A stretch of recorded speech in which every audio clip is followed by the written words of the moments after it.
Hello everyone, क्या हाल चाल है। तो इस लेक्चर में हम लोग एनसीईआरटी का मोशन इन स्ट्रेट लाइन वाले चैप्टर का समरी और पॉइंट्स टू पॉन्डर देखने वाले हैं। ठीक है, तो स्टार्ट करते हैं। Summary: an object is set to be in motion if its position changes with time. तो ऑब्जेक्ट को हम लोग मोशन में कब बोलते हैं? जब उसका पोजीशन जो है टाइम के साथ चेंज करता हो। फॉर एग्जांपल, ऑब्जेक्ट जो है यहाँ पर है, वो चेंज करके पोजीशन यहाँ चला गया, किसी रास्ता से गया होगा। ठीक है, तो इसका पोजीशन चेंज हो गया। अगर चेंज हो गया तो इसको हम लोग बोलते हैं कि ये मोशन में। The position of the object can be specified with a reference to a conveniently chosen origin. तो यानी जो हम लोग इसका पोजीशन है ना, वो एक रेफरेंस से डिफाइन करते हैं। तो मान लो अगर ये बॉडी ए पे है, तो किससे मतलब इससे कितना दूरी पे ए पे, ऑरिजिन से कितना दूरी पे है, मान लो कुछ एक्स अमाउंट की दूरी पे है, और जो वहाँ से वहाँ चला गया, तो ये कितना दूरी पे चला गया। तो हम लोग कहाँ से नापते हैं ये दूरी? है हम लोग ऑरिजिन से नापते हैं। ठीक है, ये एक रेफरेंस पॉइंट से नापते हैं, और ये कन्वीनियंटली चूजन पॉइंट होता है, यानी हम लोग अपने कन्वीनियंस के हिसाब से इसको चूज़ कर सकते हैं। जनरली जो है ये वाई एक्सिस और एक्स एक्सिस का जो इंटरसेक्शन होता है ना, वहाँ पर इसको चूज़ किया जाता है, लेकिन ऐसा कोई नेसेसरी नहीं है। तुम इसको यहाँ पर कहीं पर भी मान सकते हो। ठीक है, for a motion in a straight line, position to the right of the origin is taken as positive and to the left is taken as negative। यानी कि अगर हम लोग इस origin से राइट जाते हैं तो इसको हम लोग जनरली पॉजिटिव लेते हैं मोशन इन स्ट्रेट लाइन के लिए, और अगर लेफ्ट जाते हैं तो हम लोग इसको जनरली नेगेटिव लेते हैं। क्या लिखा है? The average speed of an object is greater और equal to the magnitude of average velocity. ठीक है, over a given time interval. यानी कि एवरेज स्पीड जो होता है ना, वो ग्रेटर देन या इक्वल टू होता है एवरेज वेलोसिटी के। ऐसा क्यों होता है? देखो, डिस्टेंस जो होता है ना, वो हमेशा greater than equal to displacement होता है। ऐसा क्यों? क्योंकि डिस्टेंस, देखो डिस्टेंस जो है वो कोई भी रास्ता जिससे एक्चुअल पाथ कवर किया, वहाँ पर उसको डिस्टेंस बोलते हैं। ठीक है, और ये जो डिस्प्लेसमेंट होता है, ये शॉर्टेस्ट रास्ता होता है। तो डिस्प्लेसमेंट जो होता है वो शॉर्टेस्ट से तो सबसे छोटा ही होता है, और डिस्टेंस जो है वो बड़ा हो सकता है। ठीक है, जनरली बड़ा होता है। और अगर देखा जाए, अगर एकदम हद मतलब क्या बोलते हैं, एक्सटेंट केस में, लिमिट केस में देखा जाए, तो ये इक्वल टू भी हो सकता है। ठीक है, मतलब सबसे शॉर्टेस्ट पाथ क्या होता है? डिस्प्लेसमेंट के बराबर ही होगा। तो इसीलिए डिस्टेंस जो है या तो बड़ा होगा या तो छोटा, या तो इक्वल होगा डिस्प्लेसमेंट के। ठीक है, कभी भी ये डिस्टेंस ना डिस्प्लेसमेंट से छोटा नहीं हो सकता, या तो बड़ा या तो इक्वल होगा। तो अगर हम लोग ये दोनों टर्म को टी से डिवाइड करते हैं ना, डिस्टेंस को भी टी से डिवाइड कर दिया, डिस्प्लेसमेंट को भी टी से डिवाइड कर दिया, तो एवरेज स्पीड और एवरेज वेलोसिटी रिस्पेक्टिवली आ जाता है। तो इसीलिए एवरेज स्पीड जो होता है वो हमेशा ज़्यादा या इक्वल टू होता है as compare to average velocity over a time interval. अब क्या लिखा है? द इंस्टेंटेनियस वेलोसिटी और अ सिंपल वेलोसिटी। ठीक है, तो अगर सिंपली वेलोसिटी लिखा है ना, तो हम लोग मान लेंगे कि इंस्टेंटेनियस वेलोसिटी ही का बात कर रहा है। लिखा है इज कहाँ गया? Is defined as the limit of the average velocity as the time interval delta t becomes infinitesimally small. देखो, वी एवरेज हम लोग जानते हैं ना क्या होता है। वी एवरेज क्या होता है? Total displacement divided by total time. ठीक है, ये जो डेल्टा टी है ना, ये टाइम इंटरवल कहाँ चला गया, एक सेकेंड, हाँ, ये जो डेल्टा टी है ना, ये टाइम इंटरवल की बात कर रही है। तो यहाँ पर अगर जो है, अगर हम लोग वेरी स्मॉल कर ले, ठीक है, अगर हम लोग इस टाइम इंटरवल को वेरी स्मॉल कर ले, सबसे छोटा कर ले, एकदम छोटा, टेंड्स टू ज़ीरो कर ले, ठीक है, तो ये डी टी बन जाता है। ठीक है, तो वही चीज़ यहाँ लिखा है, ये जो वी है, अगर हम लोग ये वी एवरेज, देखो वी के ऊपर अगर ऐसा बार आ गया ना, तो उसको वी एवरेज बोलते हैं। तो अगर इसके अंदर हम लोग डेल्टा टी को ज़ीरो का टेंड्स करें, यानी एकदम छोटा कर दे, लिमिट लगा दे, डेल्टा टी को ज़ीरो कर दे, तो क्या होता है? ये जो डेल्टा टी है, ये बन जाता है डी टी। डी टी का मतलब ही होता है बहुत छोटा, और डी एक्स का मतलब भी होता है बहुत छोटा। तो ये जो होता है ना, d x by d t, ये होता है इंस्टेंटेनियस वेलोसिटी।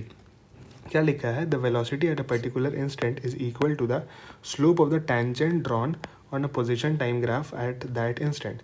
देखो क्या होता है, कौन सा ग्राफ? Position time graph. तो हम लोग यहाँ पर ये पोजीशन एक्स हो गया, ये टाइम ग्राफ हो गया। ठीक है, तो इस टाइम ग्राफ में हम लोग जो भी ग्राफ बनाते हैं ना, फॉर एग्जांपल चलो लेट सपोज ये ग्राफ है, तो अगर हम लोग ये जो पॉइंट होता है ना, ये ग्राफ, ये हर बहुत सारा पॉइंट से मिलके बना होता है। ठीक है, तो अगर हमको एक स्पेसिफिक टाइम पे, मान लो ये टी डैश टाइम पे हमको देखना है कि इस ग्राफ का जो इंस्टेंटेनियस वेलोसिटी है वो कितना है, तो हम लोग क्या करेंगे, इस पॉइंट से हम लोग ऐसा टेंजेंट निकालेंगे, स्ट्रेट टेंजेंट निकालेंगे, जो कि सिर्फ एक पॉइंट पे टच करके जा रहा हो। ठीक है, और इस लाइन का जो स्लोप होगा ना, इसी स्लोप से जो है थीटा आ गया। स्लोप क्या होता है? टैन थीटा हम लोग लिख सकते हैं, और भी तरीका होता है स्लोप निकालने का। ठीक है, तो ये जो स्लोप आ गया ना d x by d T का, इसी से हम लोग वेलोसिटी निकाल लेते हैं।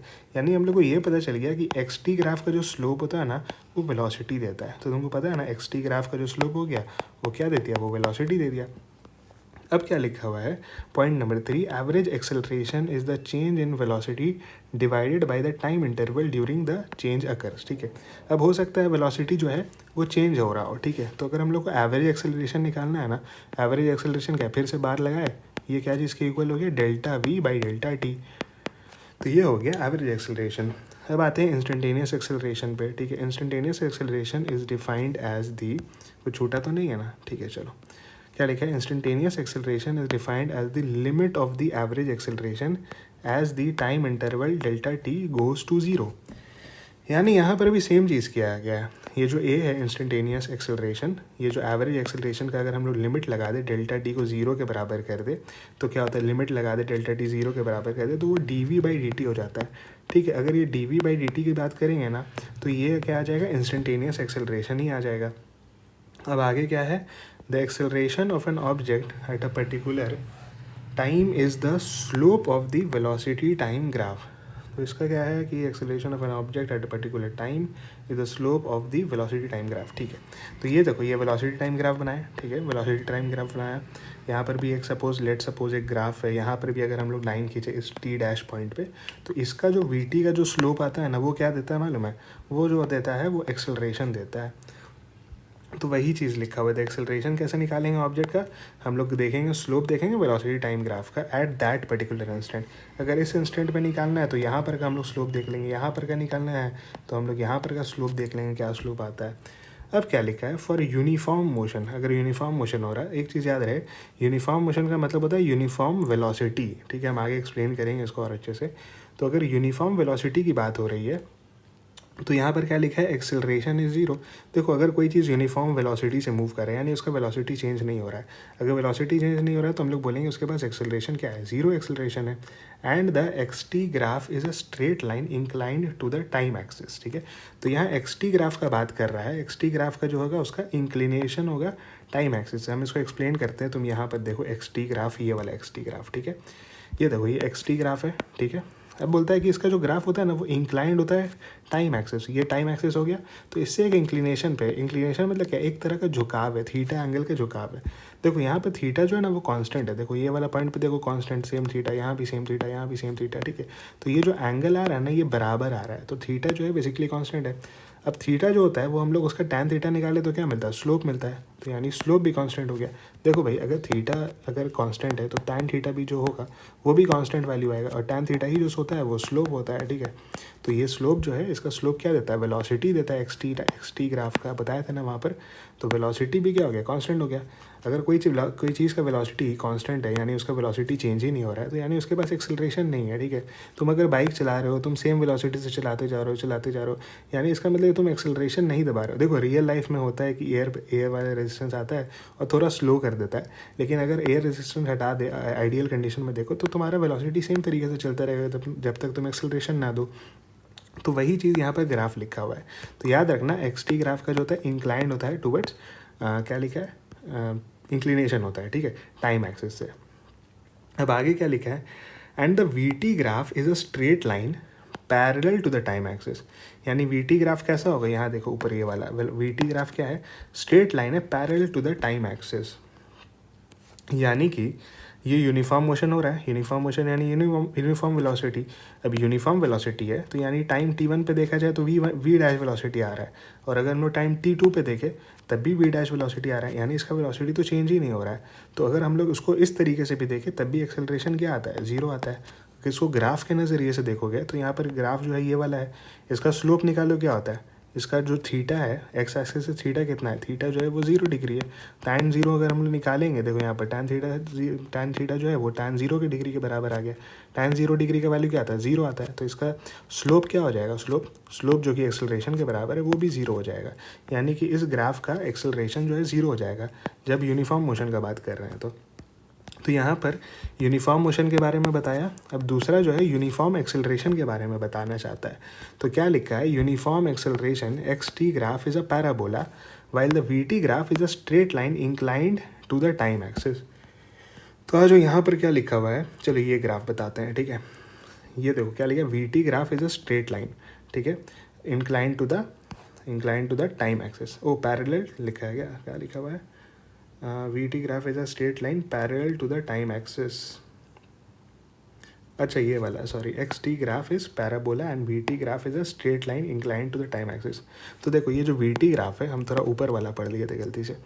तो देखो ये जो है इंक्लाइंड है, इसका थीटा जो है हर एंगल पे सेम है, यहाँ पर पूरा थीटा सेम है।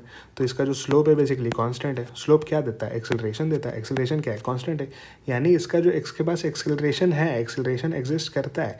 अब जब एक्सेलरेशन एग्जिस्ट करता है यानी कि इसका वेलोसिटी जो है वो चेंज होगा, या तो बढ़ सकता है या घट सकता है। इस ग्राफ में पर्टिकुलरली इस ग्राफ में वेलोसिटी बढ़ रहा है। कैसे बढ़ रहा है तुम देखो, हम लोग टाइम ये वाला टाइम पे देखते हैं, यहाँ पर ऊपर ऊपर गए, यहाँ गए, वेलोसिटी देखा v1 है। इस t2 टाइम पे देखते हैं, वेलोसिटी ऊपर गए, यहाँ पर से मैच कराया v2 है, तो यानी वेलोसिटी जो है वो बढ़ गया है। तो वेलोसिटी बढ़ गया इसलिए एक्सेलरेशन है। और अगर हम लोग उसी को xt ग्राफ के नज़रिए से देखें क्या होता है xt ग्राफ के नज़रिए से, तो ये एक पैराबोला आता है। इस ग्राफ को क्या बोलते हैं? पैराबोला बोलते हैं। यहाँ पर क्या होता है? यहाँ पर स्लोप चेंज होता है। कैसे चेंज होता है? सॉरी, कैसे चेंज होता है? इस पॉइंट पे देखो तो क्या एंगल आ रहा है? θ1 एंगल आ रहा है, ठीक है। और अगर हम लोग इस पॉइंट पे देखते हैं, टेंजेंट बनाते हैं, तो θ2 आ रहा है। यहाँ पर जो है θ2 θ1 से बड़ा है। क्यों? देखो तुमको खुद देख के लग रहा है ना, ये देखो ज़्यादा है, ये वाला देखो कितना कम है। हो सकता है ये 10 डिग्री हो सकता है ये 60 डिग्री हो, है ना। साफ साफ हम लोग को फ़र्क पता चल रहा है। तो θ2 अगर θ1 से बड़ा है तो यानी स्लोप 2 जो है वो भी स्लोप 1 से बड़ा होगा। ऐसा क्यों होगा? क्योंकि स्लोप क्या होता है? tan θ होता है, और tan का वैल्यू क्या होता है? इंक्रीज़ होता रहता है। 0 से लेकर अगर हम लोग 90 जाते हैं तो tan का वैल्यू क्या होता है? इंक्रीज़ करता रहता है ना। याद है ना तुमको वैल्यू 1/2 या फिर कुछ इस तरीके का था, 1/√2। हमको याद नहीं है वैल्यू, शायद अभी उतना याद नहीं आ रहा, चलो बाद में देखते हैं उसको। तो v2 जो है क्या होता है? v1 से बड़ा हो जाएगा। क्यों? क्योंकि जितना बड़ा स्लोप उतना बड़ा वेलोसिटी, क्योंकि वेलोसिटी जो है xt ग्राफ का स्लोप ही होता है ना। तो v2 बड़ा हो गया, यानी कि इसमें भी वेलोसिटी चेंज हो रहा है, वेलोसिटी इंक्रीज़ हो रहा है ना। तो यानी कि सेम हम लोग बात कर रहे हैं अगर यूनिफॉर्म एक्सेलरेशन का, तो वहाँ वेलोसिटी बढ़ता रहता है, ठीक है। तो अगर हम लोग v का ग्राफ बनाना है तो ऐसा बनेगा, xt का ग्राफ बनाना है तो ऐसा बनेगा। ये समझ में आ गया? अब आते हैं पॉइंट नंबर 5 पे। पॉइंट नंबर 5 क्या बोलता है? The area under the velocity time curve between times t1 and t2 is equal to the displacement of the object during that time interval. यानी अगर हम लोग वी ग्राफ लेना, देखो मेरे सामने ये रहा वी ग्राफ, तो इसमें जो अगर टाइम इंटरवल t1 से t2 के बीच में अगर हम लोग देखें इस ग्राफ का, तो उसके ग्राफ के बीच में जो एरिया आता है ना, ये एरिया आ गया ना, ये एरिया जो है यही डिस्प्लेसमेंट दे देता है। तो हम लोग को ये समझ में आ गया कि वी ग्राफ का जो स्लोप होता है वो तो एक्सेलरेशन देता है ना, यहाँ पर देखा, और वी ग्राफ का एरिया क्या दे दिया? डिस्प्लेसमेंट दे दिया। ये समझ में आ गया? अब आगे बढ़ते हैं, क्या लिखा है? For objects in uniformly accelerated rectilinear motion, ठीक है। याद रहे ऑब्जेक्ट। अच्छा हाँ, एक चीज़ तुम देख लो पॉइंट नंबर 6 से पहले, ये जो यूनिफॉर्म मोशन और यूनिफॉर्म एक्सेलरेशन की बात हो रही थी ना यहाँ, तो उसका हम एक डिफरेंस लेके आए यहाँ। देखो यूनिफॉर्म मोशन यानी कि यूनिफॉर्म वेलोसिटी। अगर कोई आदमी बोलता है ना कि देखो बॉडी मोशन कर रहा है, यानी कि ये बॉडी यहाँ पर है, ये मोशन कर रहा है, यानी ऐसे ऐसे हिल डुल रहा है, यानी इसके पास वेलोसिटी है। तो जब भी मोशन का बात करेंगे ना तो वेलोसिटी समझना। तो यूनिफॉर्म मोशन का मतलब क्या हो गया? Uniform velocity. यूनिफॉर्म वेलोसिटी मतलब क्या? वेलोसिटी कांस्टेंट है, वेलोसिटी कांस्टेंट है यानी एक्सेलरेशन 0 है। अब यहाँ पर यूनिफॉर्म एक्सेलरेशन मतलब इसके पास एक्सेलरेशन है लेकिन कैसा? कांस्टेंट एक्सेलरेशन है, और एक्सेलरेशन है तो यानी कि इसका वेलोसिटी जो है वो चेंज हो रहा होगा, ठीक है। हो सकता है बढ़ रहा हो सकता है घट रहा हो, वो तो डिपेंड करता है क्वेश्चन के ऊपर, लेकिन बेसिकली चेंज हो रहा होगा वेलोसिटी। ये हो गया point number 5। Point number 6, for objects in uniformly accelerated rectilinear motion. याद रहे रेक्टिलिनियर मोशन की बात हो रही है, और यूनिफॉर्मली एक्सेलरेटेड मतलब क्या होता है कि एक्सेलरेशन का वैल्यू कुछ स्पेसिफिक होगा, 2 होगा, हो सकता है 5 होगा, हो सकता है 7 होगा, हो सकता है 10 होगा, यानी वैरी नहीं कर रहा है। अगर मान लो ऐसा वाला दिया 5x जो कि डिस्टेंस से वैरी कर रहा है, या फिर 3x² + 1 ऐसा एक्सेलरेशन का वैल्यू दे दिया जो कि वेरिएबल है, तब हम लोग इस मतलब ये इक्वेशंस ऑफ मोशन नहीं लगाएंगे। हम लोग कब लगाएंगे? जब एक्सेलरेशन जो है वो यूनिफॉर्मली एक्सेलरेटेड हो, ठीक है। जब वेरिएबल आ जाता है ना तो हम लोग क्या करते हैं पता है? हम लोग डिफरेंशिएशन इंटीग्रेशन करने लगते हैं। तो वही चीज़ यहाँ पर लिखा है, for objects in uniformly accelerated rectilinear motion 5 quantities. पहला हो गया डिस्प्लेसमेंट, जिसको हम लोग x से डिनोट करेंगे। टाइम टेकन t हो गया, इनिशियल वेलोसिटी v0, और फाइनल वेलोसिटी क्या हो गया? v हो गया, एंड एक्सेलरेशन क्या हो गया? a हो गया, ठीक है। ये 5 जो क्वांटिटी है 1 2 3 4 5, ठीक है, are related by a set of simple equations. ये सिंपल इक्वेशन से रिलेटेड है, यानी इन लोग के बीच का रिलेशन हम लोग निकालते हैं, ठीक है। तीन इक्वेशन होता है, ठीक है, जिसको हम लोग बोलते हैं काइनेमैटिक इक्वेशंस ऑफ मोशन। यानी ये जो काइनेमैटिक्स इक्वेशन ऑफ मोशन है ना, ये पहला, ये दूसरा, ये तीसरा, ये इन 5 क्वांटिटी को रिलेट करता है। ये कैसे रिलेटेड है? पहला इक्वेशन क्या है देखो, v इक्वल टू क्या है, v not plus a T, ठीक है। v नॉट क्या हो गया, v नॉट जो है आपका इनिशियल वेलोसिटी हो गया, जिसको हम लोग अक्सर u भी लिखते हैं, याद है ना, u लिखते हैं। तो अगर u जैसे तुमको आदत है तो कैसे लिखो, v equal to u plus a t, ये एक फार्मूला हो गया। दूसरा फार्मूला क्या हो गया, x equal to u t plus half a t square. तीसरा फार्मूला क्या हो गया, v square equal to u square plus 2ax, ठीक है। x क्या है यहाँ पर, x क्या है, डिस्प्लेसमेंट है, ठीक है, यहाँ डिस्प्लेसमेंट है देखो। तो ये तीन इक्वेशंस ऑफ मोशन है। If the position of the object at time t equal to 0 is 0। तो देखो यहाँ पर x लिए हैं ना हम लोग, x कब लिए हैं, जब जो इनिशियल जहाँ से स्टार्ट हुआ है ना वो 0 है। देखो हम यहाँ पर तुमको दिखाते हैं कैसे। ये देखो पहला केस क्या है, ये वाला पहला केस पहला केस क्या है, टाइम इक्वल टू टी, यानी t इक्वल टू 0, यानी कि जब मोशन स्टार्ट हो रहा है, जब मोशन स्टार्ट हो रहा होगा ना, तो मान लो x का वैल्यू यहाँ पर 0 है, ठीक है, एकदम 0 है। यहाँ से चला चला चला चला चला यहाँ तक पहुँचा, और पहुँचने के बाद जो है x इक्वल टू एक्स पहुँच गया, ठीक है, मान लो। तो डिस्टेंस कितना कवर हुआ, x माइनस 0, यानी x कवर हुआ। ये डिस्टेंस कितना हो गया, यहाँ से लेके यहाँ तक का क्या हो गया, x हो गया। लेकिन मान लो जब ये हम लोग मोशन स्टार्ट कर रहे हैं t इक्वल टू 0 पे, x का जो वैल्यू है स्टार्टिंग पॉइंट वो 0 नहीं है, मान लो x नॉट है। तो x नॉट से ये चला चला चला चला चला और x पे पहुंच गया, ठीक है। तो ये डिस्टेंस क्या हो जाएगा, यहाँ से यहाँ तक का ये हो जाएगा x माइनस एक्स नॉट, ठीक है। तो वही चीज़ लिखा है, x माइनस एक्स नॉट हो जाएगा। तो यहाँ पर हम लोग इस इक्वेशन में x पुट किए हैं ना, तब पुट किए हैं जब 0 से चला है। लेकिन अगर x नॉट से चलेगा तो हम लोग x को क्या बना देंगे, हम लोग बना देंगे x माइनस एक्स नॉट। तो वही चीज़ लिखा हुआ है यहाँ पर, if the particle starts at x equal to x naught, x in the above equation is replaced by x minus x naught. यानी अबव इक्वेशन में हम लोग x को रिप्लेस करके क्या कर देंगे, x माइनस एक्स नॉट कर देंगे। तो ये हो गया समरी वाला रीजन। अब आते हैं पॉइंट्स टू पॉइंटर में जल्दी से। ये रहा points to pointer. Points to pointer का पहला पॉइंट है, the origin and the positive direction of an axis are a matter of choice.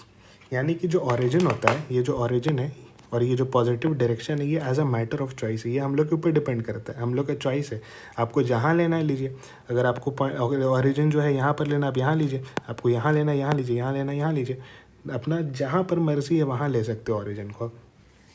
लेकिन आपको स्पेसिफाई करना पड़ेगा ना कि आप कहाँ पर लिए। और ये जो डायरेक्शन है, ये वाला को ज़रूरी नहीं तुम हमेशा पॉजिटिव लो, तुम इसको नेगेटिव भी ले सकते हो। और ये जो लेफ्ट में, इसको ज़रूरी नहीं तुम नेगेटिव लो, इसको पॉजिटिव भी ले सकते हो, ठीक है। ये तुम कब सीखोगे, जब तुम रे ऑप्टिक्स पढ़ रहे होगे ना, तो तुम वहाँ देखोगे कि अलग अलग डायरेक्शन ऑफ लाइट आता है, तो अलग अलग हम लोग उसका डायरेक्शन को पॉजिटिव और नेगेटिव मानते हैं, ठीक है। वो हम रे ऑप्टिक्स के लेक्चर में भी तुमको सिखाएंगे।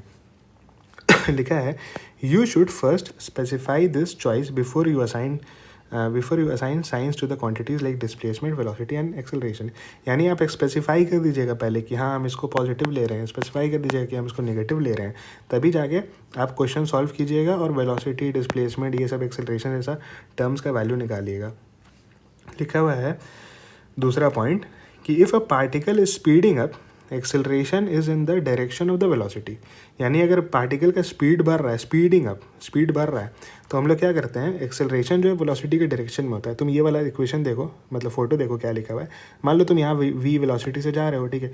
अब पीछे से हवा आया और तुमको एक्सेलरेशन दे दिया इसी डायरेक्शन में, तुम्हारा स्पीड क्या होगा, तुम्हारा स्पीड बढ़ जाएगा, इंक्रीज हो जाएगा। अब क्या लिखा है, if its speed is decreasing, acceleration is in the direction opposite to that of the velocity. अगर स्पीड डिक्रीज कर रहा है, इसका मतलब क्या है, ये डायरेक्शन है वेलोसिटी का और एक्सेलरेशन का है उसके ठीक ऑपोजिट डायरेक्शन में एक्सेलरेशन है, तो इसीलिए तो स्पीड घट रहा है। तुम यहाँ पर मान लो बाइक से जा रहे हो या साइकिल से जा रहे हो, हवा आया, एकदम तेज़ हवा आया पीछे डायरेक्शन में, ऑपोजिट डायरेक्शन में, तुम्हारा स्पीड क्या होगा, तुम्हारा स्पीड तो कम हो जाएगा ना। तो हम लोग को बात याद रखना है कि अगर सेम डायरेक्शन में है तो क्या हो जाएगा, स्पीड बढ़ेगा। अगर ऑपोजिट डायरेक्शन में तो क्या हो जाएगा, स्पीड जो है घट जाएगा। ये असर्शन रीजन में आने का काफ़ी चांसेस है ये सब क्वेश्चंस का, तो इसीलिए करा देना ये ज़रूरी हो जाता है। लिखा हुआ है, this statement is independent of the choice of the origin and the axis. देखो ये जो स्टेटमेंट है ना कि ऑपोजिट होगा तो ये होगा, सेम होगा तो ये होगा, ये independent of direction of axis होता है। तुम ये देखो, अगर हम मान लो इसको उल्टा बना दे, v इधर है और एक्सेलरेशन इधर है, तब भी तो स्पीड कम होगा, तब भी तो स्पीड कम होने वाला है। तो देखो यहाँ पर हम लोग को किस डायरेक्शन में लिए उससे नहीं पता चला। स्टेटमेंट सीधी सी बात ये कहता है कि अगर सेम डायरेक्शन में तो स्पीड बढ़ेगा, अगर ऑपोजिट डायरेक्शन में तो स्पीड घटेगा। पॉइंट नंबर 3 है the sign of acceleration does not tell us whether the particle speed is increasing और डिक्रीजिंग। देखो साइन एक्सेलरेशन का जो साइन होता है ना, वो ये नहीं बताता है कि पार्टिकल का स्पीड बढ़ रहा है कि घट रहा है। अगर कहीं पर एक्सेलरेशन, मान लो ये जो वेलोसिटी, ये जो जी है, ठीक है, ये जी जो होता है क्या होता है, एक्सेलरेशन ड्यू टू ग्रेविटी होता है। और इसको हम लोग जनरली नेगेटिव मानते हैं क्योंकि ये नीचे की तरफ होता है। और हम लोग क्या कन्वेंशन माने कि ऊपर डायरेक्शन को पॉजिटिव लेंगे, तो ये जो एक्सेलरेशन ड्यू टू ग्रेविटी होता है उसको हम लोग नेगेटिव ले लेंगे। तो ये जो नेगेटिव होता है, ये ज़रूरी नहीं है कि तुम्हारा हमेशा जो है स्पीड को भी घटाएगा या बढ़ाएगा। बच्चा सोचता है ना कि भाई एक्सेलरेशन अगर नेगेटिव है तो स्पीड जो होता है वो घट जाता होगा, है ना। देखो इस क्वेश्चन में देखो क्या होता है, एक्सेलरेशन ड्यू टू ग्रेविटी नीचे है, यहाँ पर कोई ऑब्जेक्ट उसको है नीचे फेंके हम लोग वेलोसिटी से, ठीक है। तो अब यहाँ एक्सेलरेशन ड्यू टू ग्रेविटी क्या है, नेगेटिव, ठीक है। तो बॉडी का तुमको क्या लगेगा, स्पीड तो घट जाना चाहिए, लेकिन नहीं, यहाँ बॉडी का स्पीड बढ़ जाता है, स्पीड जो है इंक्रीज़ कर जाता है। तुम देखोगे ना, कोई भी चीज़ को यहाँ पर रेस्ट से भी फेंको तो यहाँ आते वक्त उसके पास स्पीड हो जाता है, यानी स्पीड बढ़ गया, भले ही जी जो था नेगेटिव था। तो वही पॉइंट कह रहा है the sign of acceleration does not tell us whether the particle speed is increasing और decreasing. The sign of acceleration, as mentioned in point 3, depends on the choice of the positive direction of the axis. यानी जो acceleration का जो sign है ना, बस वो मतलब उस पर ही डिपेंड करता है कि आप किधर पॉजिटिव माने, आप किधर नेगेटिव माने। अगर मान लो इसको हम यहाँ पर पॉजिटिव नहीं, हम इसको यहाँ पर पॉजिटिव मानते तो एक्सेलरेशन का साइन क्या हो जाता था, पॉजिटिव हो जाता। तो ये किस पे डिपेंड किया, साइन कन्वेंशन पे डिपेंड किया। तो ये आ सकता है तुम्हारे असर्शन रीजन वाले क्वेश्चन में। उसके बाद क्या दिखा था, कहाँ चला गया, for example if the vertically upward direction is chosen to be positive direction of on the axis, ठीक, ऑफ द एक्सिस। तो यानी वर्टिकली अपवर्ड डायरेक्शन को अगर हम लोग पॉजिटिव लेते हैं, the acceleration due to gravity is negative, ठीक है, acceleration due to gravity negative हो जाएगा। If a particle is falling under gravity, if particle ये वाला जो है फॉलिंग अंडर ग्रेविटी कर रहा है, दिस एक्सेलरेशन दो नेगेटिव, ये एक्सेलरेशन भले ही ये नेगेटिव है, results in increase in speed, यानी स्पीड को बढ़ा देता है। For a particle throne upward, वैसे ही अगर हम लोग कोई पार्टिकल लेते हैं, इसको हम लोग ऊपर फेंकते हैं, तो क्या लिखा है, द सेम नेगेटिव एक्सेलरेशन, यानी ये सेम नेगेटिव एक्सेलरेशन क्या करेगा, मतलब ग्रेविटी की बात कर रहे हैं, gravity results in decrease in speed. यानी सेम एक्सेलरेशन जो हम लोग को स्पीड बढ़ा रहा था, वही हम लोग अगर ऊपर फेंक देते हैं तो घटा देता है, स्पीड घटा देता है। तो वही चीज़ यहाँ पर उसका यूज़ किया गया, बेसिकली पॉइंट नंबर 3 में पॉइंट नंबर 2 का यूज़ किया गया और बताया गया कि ऐसा होता है। पॉइंट नंबर 4 है the zero velocity of a particle at any instant does not necessarily imply that a zero acceleration is present at that instant. ठीक है, तो देखो मान लो ये जो बॉल है, ठीक है, ये ऊपर जाता है, ठीक है, हम लोग इसको एक वेलोसिटी से ऊपर फेंके ये गया, एक पॉइंट ऐसा आया जब ये एक पॉइंट पे रुक गया, एकदम छोटे से टाइम के लिए वो रुका और फिर नीचे आना स्टार्ट हो गया किसी वेलोसिटी से। अब एक्सेलरेशन जो है इस पॉइंट पे कहाँ था, नीचे की तरफ था, इस पॉइंट पे कहाँ था, नीचे की तरफ था। अब यहाँ पर जो रुका है इस पॉइंट पे भी कहाँ पर है, एक्सेलरेशन नीचे की तरफ है। एक्सेलरेशन ड्यू टू ग्रेविटी हमेशा नीचे लगता रहता है हर पॉइंट पे। तो भले ही इस पॉइंट पे थोड़े से टाइम के लिए वेलोसिटी इसका ज़ीरो हो गया था, लेकिन एक्सेलरेशन ड्यू टू ग्रेविटी उसका ज़ीरो नहीं हुआ था। तो ज़रूरी नहीं है कि जब आपका वेलोसिटी ज़ीरो हो जाए तो एक्सेलरेशन ड्यू टू ग्रेविटी भी ज़ीरो हो जाए, ऐसा नहीं होता है। तो लिखा है a particle may be momentarily at rest, एक मोमेंट के लिए हो सकता है रेस्ट पे हो, yet have non zero acceleration, फिर भी उसके पास नॉन जीरो एक्सेलरेशन होता है। फॉर एग्जाम्पल देखो, a particle throne up has a zero velocity at its upper most point, या अपर मोस्ट पॉइंट पे इसका वेलोसिटी जीरो हो सकता है, but the acceleration at that instant continues to be acceleration due to gravity, यानी इस moment पे भी एक्सेलरेशन जो होता है वो एक्सेलरेशन ड्यू टू ग्रेविटी जो होता है 9.8 मीटर पर सेकेंड स्क्वायर उसके बराबर ही रहता है। ठीक है, तो यहाँ पर भी असर्शन रीजन से क्वेश्चन बनेगा।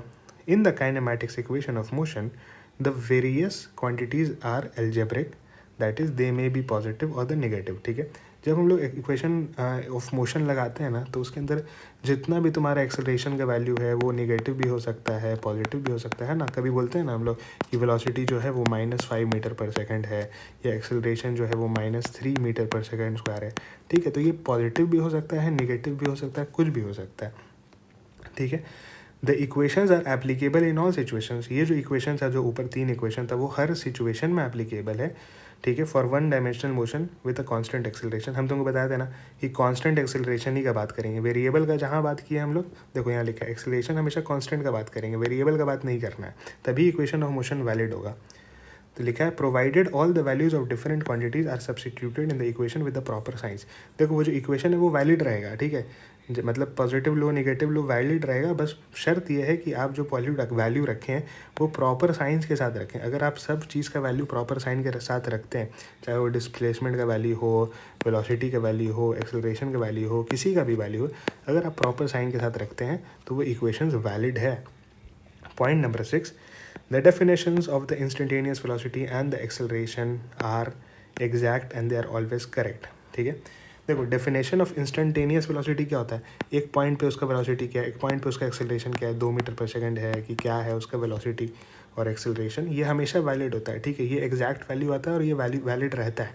लेकिन काइनेमैटिक इक्वेशन जो होता है, लिखा है while the kinematic equations are true only for the motion for which, देखो ये जो काइनेमैटिक्स इक्वेशन है ये हमेशा वैलिड नहीं रहता, ये कब वैलिड रहता है, in which the magnitude and the direction of acceleration are constant.